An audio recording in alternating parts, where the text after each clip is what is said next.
چوتھا عمل جو رسول اللہ صلی اللہ علیہ وسلم نے مسلمانوں کی رہنمائی کی ہے کہ وہ اللہ رب العزت کے ہاں بہت ہی محبوب عمل ہے، وہ عمل ہے وقت پر نماز پڑھنا۔ رسول اکرم صلی اللہ علیہ وسلم سے سوال کیا گیا، اور یہ روایت صحیح بخاری اور صحیح مسلم کی روایت ہے۔ رسول اکرم صلی اللہ علیہ وسلم سے سوال کیا کیا گیا؟ ای العمل احب الی اللہ، کون سا عمل اللہ تعالیٰ کے ہاں سب سے زیادہ محبوب؟ قال الصلاة علی وقتها، تو رسول اللہ صلی اللہ علیہ وسلم نے فرمایا نماز کو اس کے وقت پر پڑھنا۔ صحابی نے پھر سوال کیا، پھر کون سا؟ تو فرمایا ثم بر الوالدین، والدین کے ساتھ نیکی کرنا۔ صحابی نے پھر سوال کیا، اے اللہ کے پیارے پیغمبر پھر کون سا؟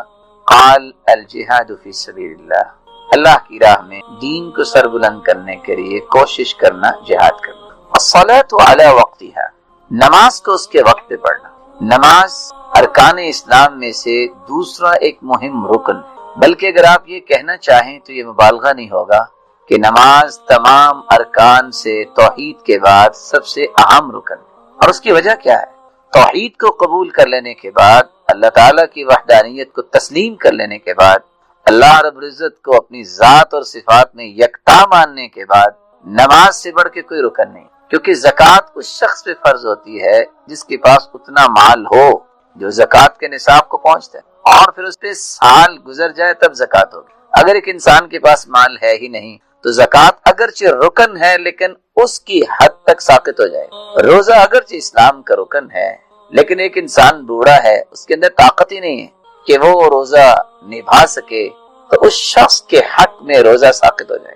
حج اگرچہ ارکان اسلام میں سے ایک مہم رکن ہے لیکن حج فرض اس پہ ہوتا ہے جس کے پاس جسمانی طاقت ہو اور مالی طاقت ہو، لیکن نماز کی کوئی اجازت نہیں ہے کہ اس کو چھوڑا جائے۔ یہی وجہ ہے رسول اکرم صلی اللہ علیہ وسلم نے جو امت کو تعلیم دی ہے، صحیح بخاری کی روایت کی روشنی میں آپ صلی اللہ علیہ وسلم نے میدان جہاد میں اور جنگ میں بھی نماز پڑھی، بلکہ صحابہ کو پڑھائی۔ اور صحیح مسلم کی روایت ہے رسول اللہ صلی اللہ علیہ وسلم نے عمران بن حسین رضی اللہ تعالی عنہ، یہ وہ صحابی سال تک بیمار رہے۔ آپ سوچ سکتے ہیں کہ پائلز کی بیماری میں 30 سال اس انسان نے گزارے، اور حدیث کے 3 الفاظ ہیں لا شکا ولا بکا ولا تزمع۔ 30 سال میں نہ تو یہ کسی کے سامنے روئے ہیں اور نہ ہی انہوں نے شکوہ شکایت کی، اور نہ ہی اللہ رب العزت شکوہ کیا ہے اور نہ ہی واویلا کیا۔ اس صبر کی وجہ سے اللہ تعالیٰ نے 30 سال اس بیماری کی بدولت ان کو عطا کیا۔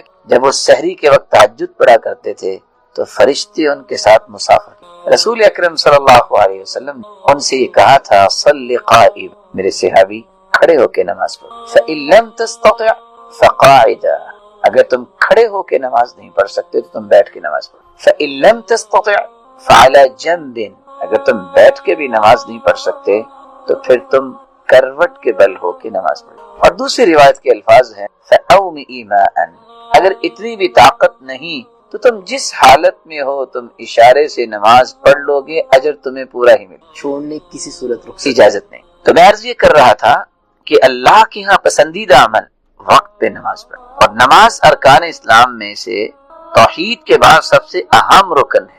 اس لیے رسول اللہ صلی اللہ علیہ وسلم نے صحابی سے کہا تھا وَإِن قُطِعْتَ أَوْ حُرِّقْتَ، تمہارے ٹکڑے کر دیے، تمہیں جلا دیا جائے، تم نے اللہ کے ساتھ کسی کو شریک نہیں بنانا، شرک نہیں کرنا، اور فرض نماز تم نے، نماز انسان کے لیے ایمان کے تحقق کے لیے ضروری ہے۔ یہی وجہ ہے کہ آج ہم اگر کتابوں کو کھولتے ہیں تو کتابیں ہمیں بتاتی ہیں کہ جو شخص نماز نہیں پڑھتا، ایک ہے سستی کرنا، ایک ہے نماز پڑھتا بھی نہیں اور کہتا ہے نماز کی ضرورت بھی نہیں، معاند بھی ہے، منکر بھی ہے، اور کہتا ہے نماز تو وہ لوگ پڑھتے ہیں جن کے پاس کھانے کو کچھ نہیں تو وہ رو رلا کے اللہ تعالیٰ سے کچھ مانگتے ہیں، میرے پاس تو سب کچھ ہے۔ ایسا انسان بغیر توبہ کے اگر چلا جاتا ہے نا تو کتابیں اس کے بارے میں 5 باتیں لیں۔ لا یغسل، اس کا غسل دینے کی ضرورت نہیں، ولا یکفن، یہ کفن کا مستحق نہیں، ولا یصلی علیہ، اس کی نماز جنازہ نہ پڑھی جائے، ولا یدعا له بالمغفرہ، اور اس کی بخشش کی دعا کی ضرورت، ولا یدفن فی مقابر المسلم، مسلمانوں کے قبرستان میں اسے دفنایا نہ جائے۔ رسول اکرم صلی اللہ علیہ وسلم نے الصلاۃ علی وقتها، نماز کو اس کے وقت پر پڑھنے کی تاکید کرتے ہوئے کیا فرمایا؟ جو شخص 40 دن تکبیر اولا کے ساتھ نماز پڑھ لیتا ہے بر وقت جماعت کے ساتھ، 2 انعام ملتے ہیں، ایک تو منافق نہیں ہوگا، دوسرا وہ جہنم سے آزاد کر۔ رسول اکرم صلی اللہ علیہ وسلم نے اس لیے صحابہ کرام کی تربیت کتنی خوبصورت کی کہ ان کی سب سے بڑی پریشانی یہ ہوتی تھی میری نماز نہ رہ جائے، اور یہی تربیت تابعین کی ہوئی اور سلف صالحین۔ صحابی عبداللہ ابن ام مکتوم رضی اللہ تعالی عنہ جب رسول اکرم صلی اللہ علیہ وسلم کے پاس آئے اور انہوں نے چند عذر پیش کیے کہ ان کو اجازت ملے کہ وہ گھر میں نماز پڑھیں، بر وقت مردوں کو مسجد میں نماز پڑھنی چاہیے۔ صحیح مسلم کی روایت ہے جس اعذار کا تذکرہ ہے، 3 عذر پیش کیے۔ عبداللہ ابن ام مکتوم رضی اللہ تعالیٰ عنہ آئے اور کہتے ہیں یا رسول اللہ صلی اللہ علیہ وسلم، میں ایک نبینہ انسان ہوں، میرا گھر مسجد سے دور ہے اور مجھے گھر سے کوئی لانے والا بھی نہیں، نبینہ ہوں، گھر مسجد سے دور ہے، کوئی لانے والا بھی نہیں۔ وَهَلْ تَجِدُ لِي رُخْصَةً أَنْ أُصَلِّيَ فِي بَيْتِي، کیا میرے لیے اجازت نہیں کہ میں گھر میں نماز پڑھ لوں؟ قَالَ وَهَلْ تَسْمَعُ النِّدَاءَ، اذان سنتے ہو؟ قَالَ نَعَمْ، اذان تو سنتے۔ کافر مسجد میں آ کے نماز پڑھ۔ ایک دوسری روایت میں آتا ہے رسول اللہ صلی اللہ علیہ وسلم سے عبداللہ ابن ام مکتوم کہنے لگے ان بیتی ومسجدی نخلا وشجرا، میرے گھر اور مسجد کے درمیان درخت جھاڑیاں ہیں، اگر میں رات کی تاریکی میں نکلوں الجھ جاؤں کسی درخت کے ساتھ تو کیا بنے گا؟ کیا میرے لیے اجازت نہیں کہ میں گھر میں نماز پڑھ لوں؟ تو آپ نے وہی سوال کیا وَهَلْ تَسْمَعُ الْمُؤَذِّنَ فِي الْبَيْتِ الَّذِي أَنْتَ فِيهِ، جس گھر میں رہتے ہو اذان سنتے ہو؟ قال نعم، اذان تو سنتا ہوں۔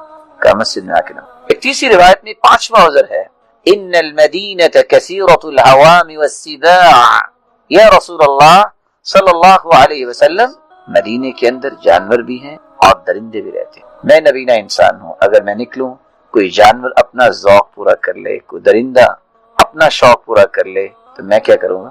کیا میں گھر میں نماز پڑھ سکتا ہوں؟ کہا یہ بتاؤ اذان سنتے ہو؟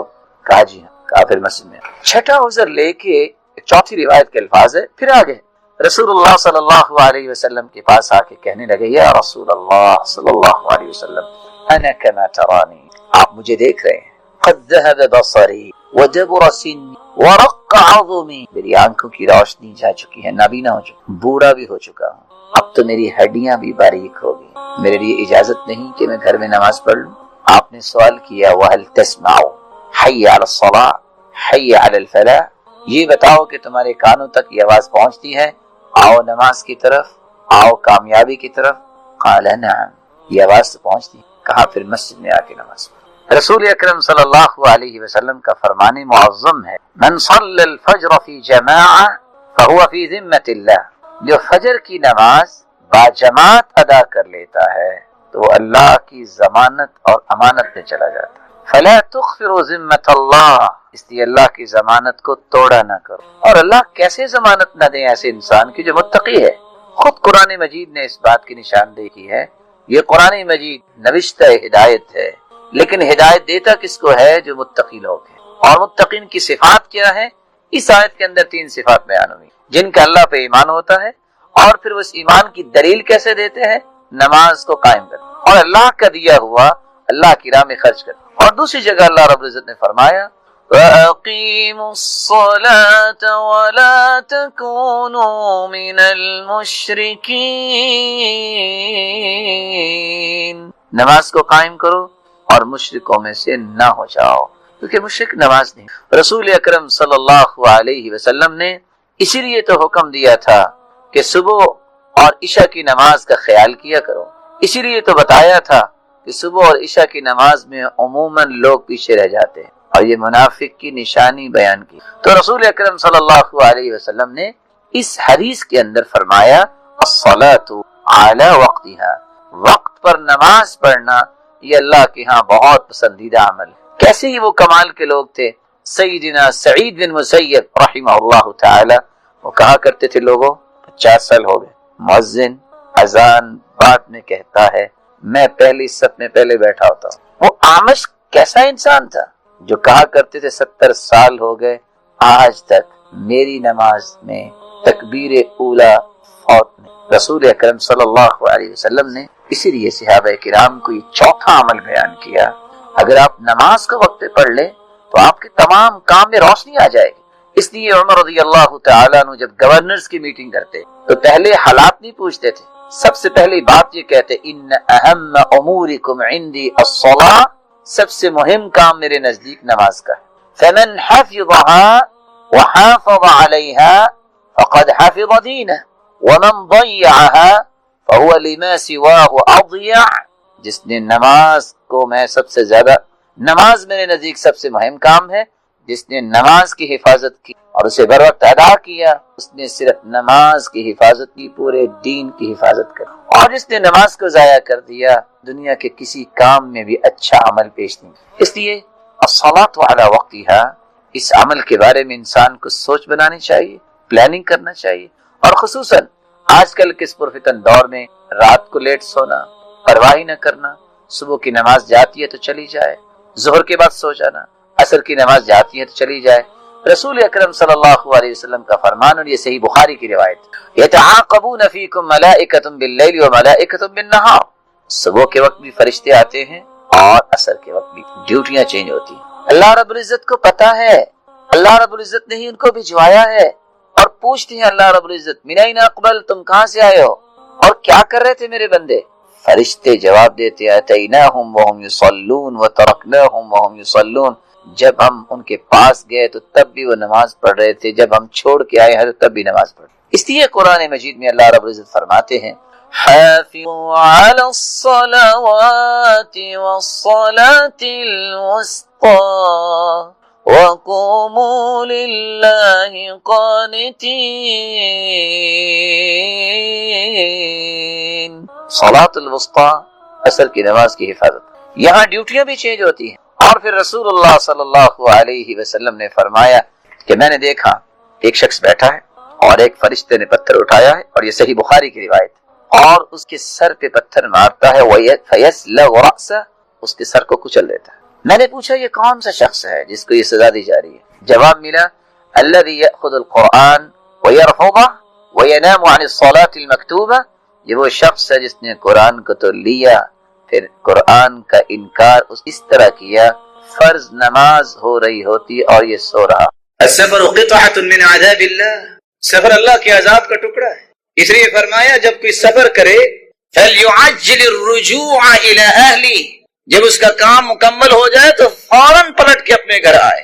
لیکن سفر میں نہ تو انسان کا وہ سکون ہوتا ہے جو انسان حضر میں ہوتا ہے، اس کی رخصت ایک کیا دے دی، اذا مرض العبد او سافر كتب له ما كان يعمل مقيما صحيحا، جو آپ صحت کی حالت میں اپنے ہی شہر اور گاؤں اور دیہات اور بستی میں جو خوبصورت نماز پڑھی ہوگی، اگر آپ سفر پہ نکلے ہیں تو وہ خشوع تو نہیں آتا، بیماری جب آ جائے تو وہ سکون تو نہیں آتا۔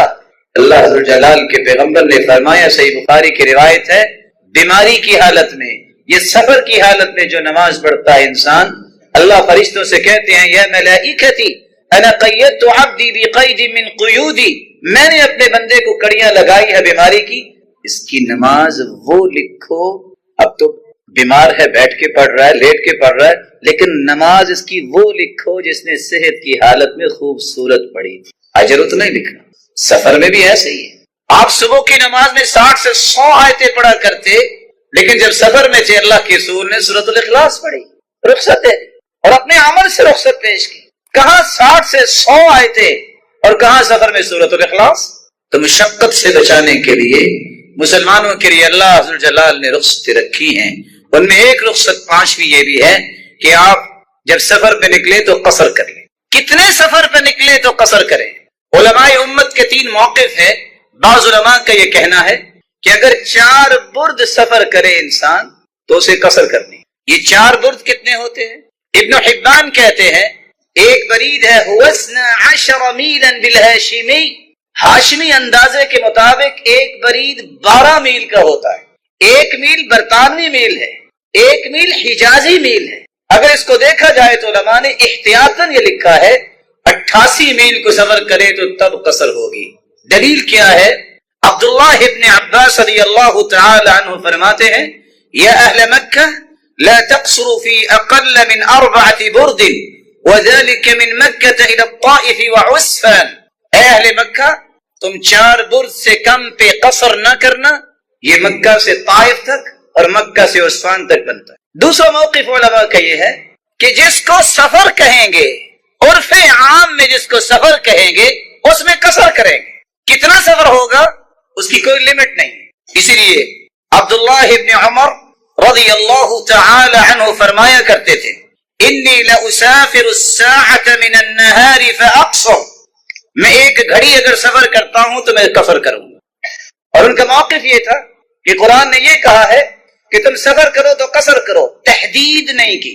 اور تیسرا موقف جو صحیح مسلم کی روایت کے مطابق ہے، جو صحیح موقف ہے، رسول اللہ صلی اللہ علیہ وسلم کے صحابی انس بن مالک رضی اللہ تعالی عنہ سے نماز قصر کے بارے میں سوال کیا یحییٰ بن یزید، تو سیدنا انس رضی اللہ تعالی عنہ نے یحییٰ بن یزید کو جواب دیا كان رسول الله صلى الله عليه وسلم إذا خرج مسيرة 3 أميال أو 3 فراسخ صلى ركعتين۔